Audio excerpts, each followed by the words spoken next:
Samajwadi party के कद्दावर नेता आजम खान मंगलवार को आखिरकार 23 महीने 4 दिन बाद सीतापुर जेल से रिहा हो गए।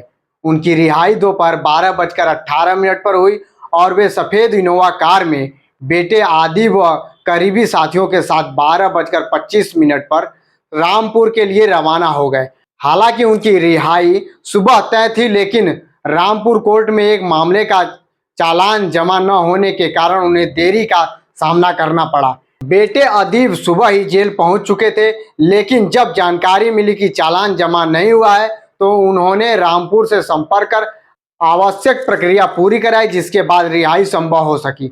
आजम खान की रिहाई के बाद उनके समर्थकों में खुशी का लहर दौड़ गया।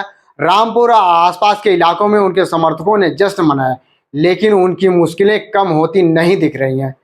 प्रवर्तन निर्देशालय, ईडी और आयकर विभाग की जांच अब भी जारी है।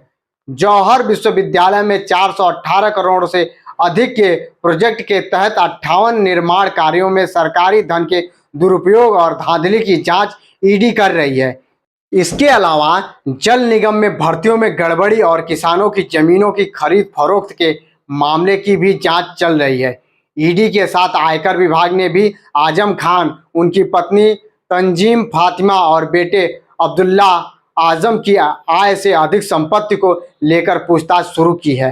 हालांकि अब तक ईडी ने संपत्ति जब्त करने की कार्रवाई नहीं की है, लेकिन आने वाले समय में कड़ी कार्रवाई की आशंका जताई जा रही है। राजनीतिक मोर्चे पर भी आजम खान की रिहाई को लेकर बयानबाजी तेज हो गई है। समाजवादी पार्टी प्रमुख अखिलेश यादव ने कहा कि अगर प्रदेश में सपा की सरकार बनती है तो आजम खान के खिलाफ दर्ज सभी मुकदमे वापस ले लिए जाएंगे। अखिलेश ने उनकी रिहाई को न्याय की जीत बताया और कहा कि सत्ता में बैठे सरकार ने आजम खान को बेवजह प्रताड़ित किया। वहीं प्रगतिशील समाजवादी पार्टी के अध्यक्ष शिवपाल सिंह यादव ने भी अपनी प्रतिक्रिया दी और कहा कि आजम खान जैसे वरिष्ठ नेता को इतनी लंबी अवधि तक जेल में रखना राजनीति से प्रेरित कार्यवाही थी।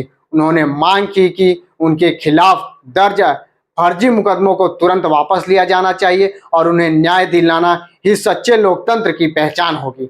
इसके विपरीत सत्ता पक्ष ने आजम खान की रिहाई पर तंज कसा है।